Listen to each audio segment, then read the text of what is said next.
Michael is parenting personified. He's so passionate about parenting, he should be named Mr. Parenting. Universal Parenting Clinic. Subscribe now. Welcome to this week's edition of Universal Parenting Clinic.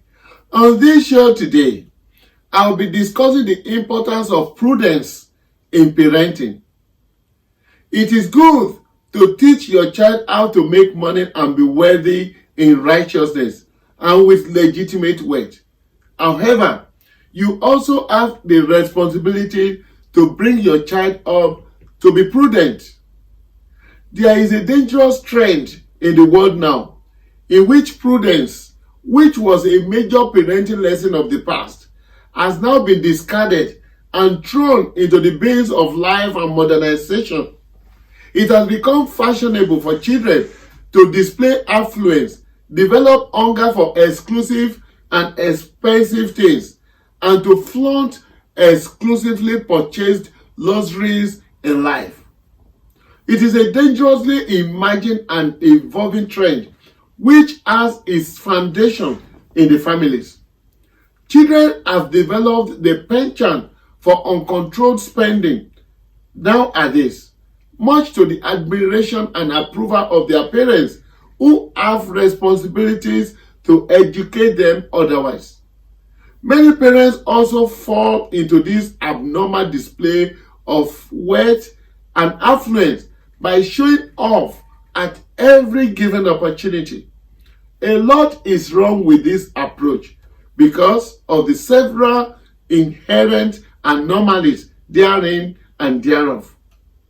It is common knowledge nowadays to see youths and some adults who are parents flaunting high cars, possessions, and accusations on social media, most times in their bid to outdo or outclass their peers and to show their social status in class struggle to which most people are clamoring to belong. Even those who couldn't afford such luxuries try every means to indulge in similar display of affluence.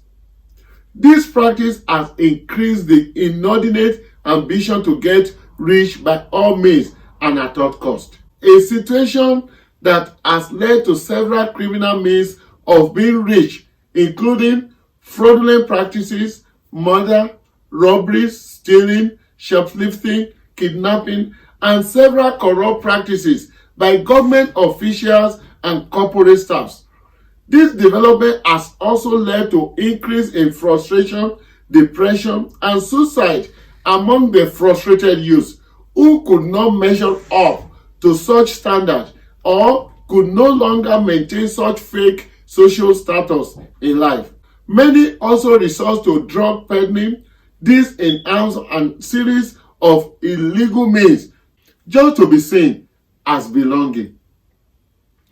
Every time you see this uncultured display, most right-thinking members of the public will feel pity and disgust at the parents of such people for failing in their duty and responsibilities to imbibe in their children the spirit and culture of modesty and prudence. It is really a thing of shame, a colossal waste, a peculiar mess, rampant among children with no home training.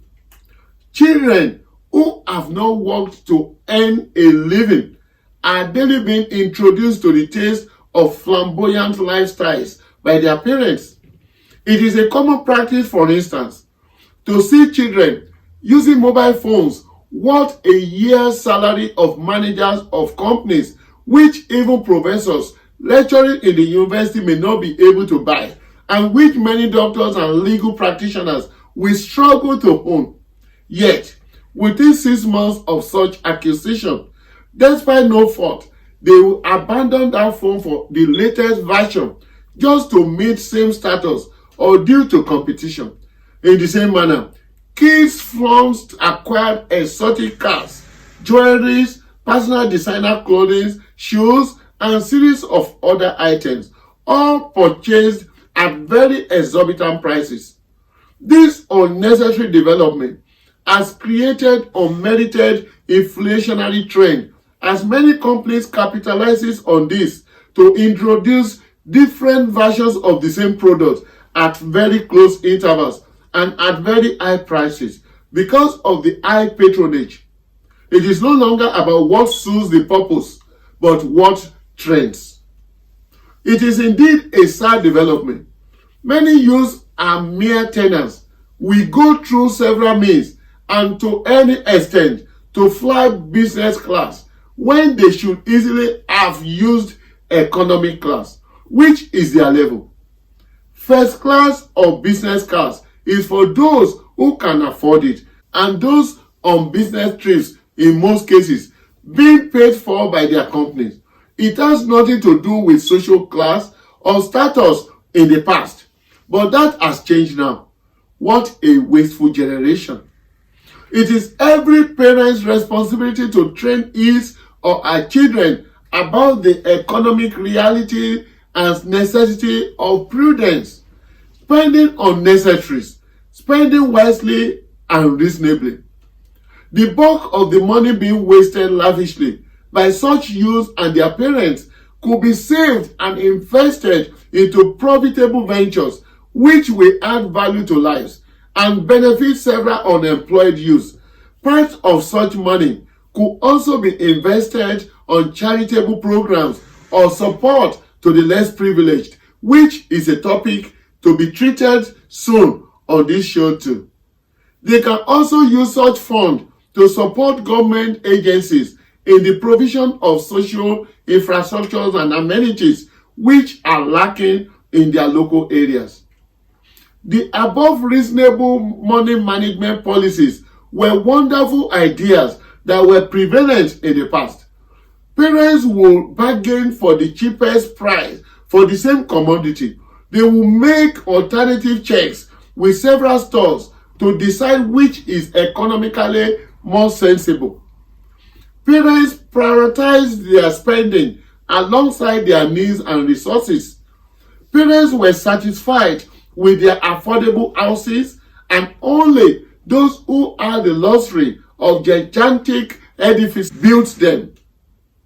In the past, people were contented with whatever income and resources they were able to make or receive, and they made great use of such hard-earned income, which working towards improvement and increase in income or profitable ventures. Parents were proud of their cars, regardless of the designer or model, and would maintain it to last for as long as it was efficient and on the road.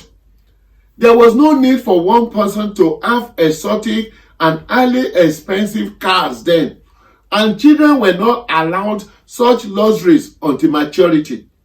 Phones were not instruments of social status, but a tool invented for communication. Wristwatches were not designed to exploit others or to create class structure. It was meant to show time, and any type will fit as long as it shows the correct time. Parenting personified. He's so passionate about parenting, he should be named Mr. Parenting. Universal Parenting Clinic. Subscribe now.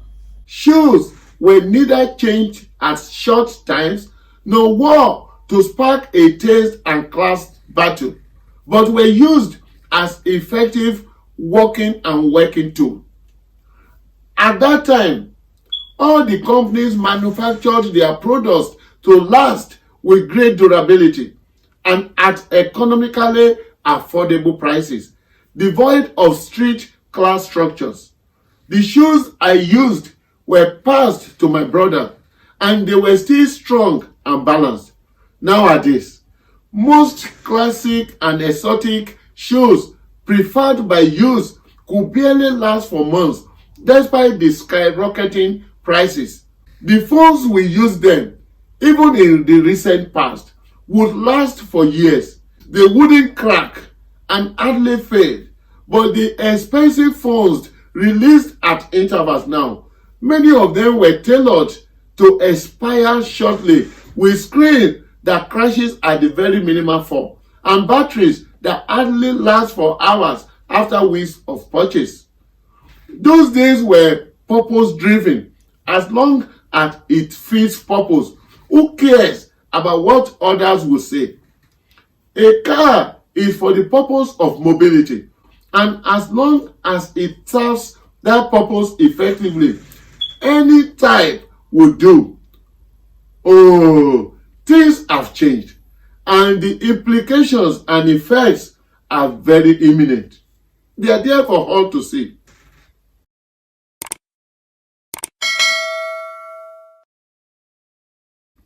The penchant for wasteful spending, the everything and anything goes mentality of the present generation has given rise to the culture of exploitation and manipulations by manufacturers who have capitalized on such practices and habits almost on everything, even food.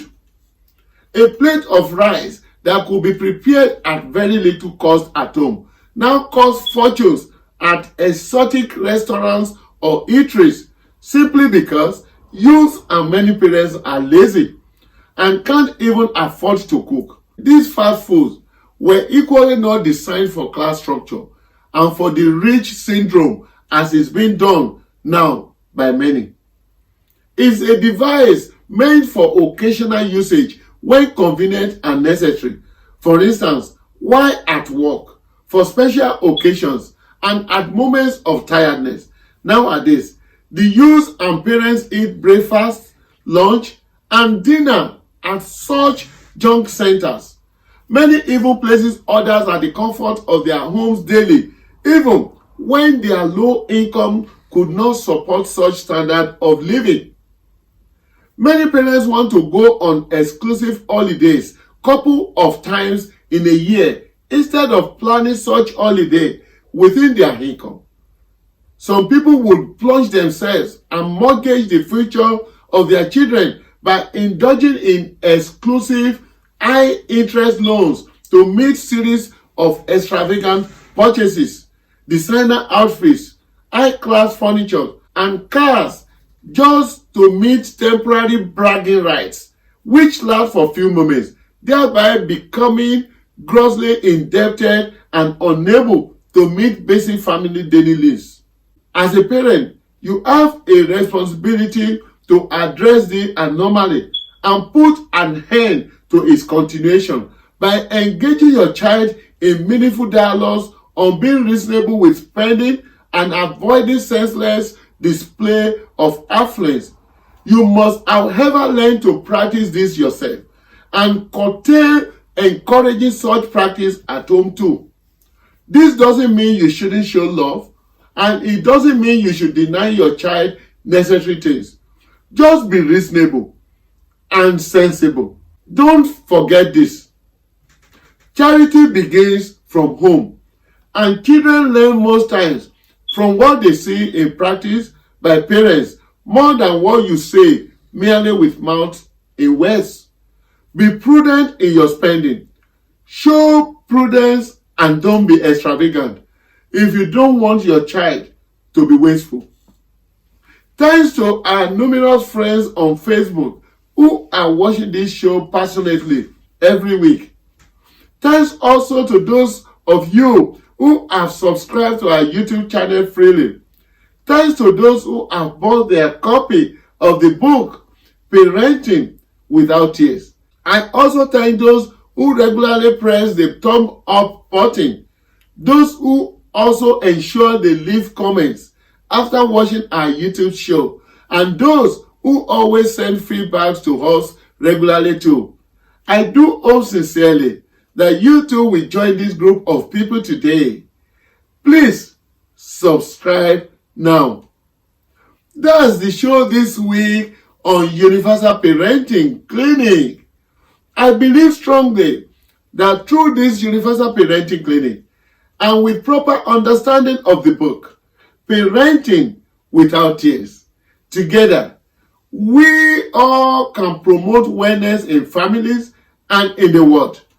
We can stop the tears from children, parents, and families.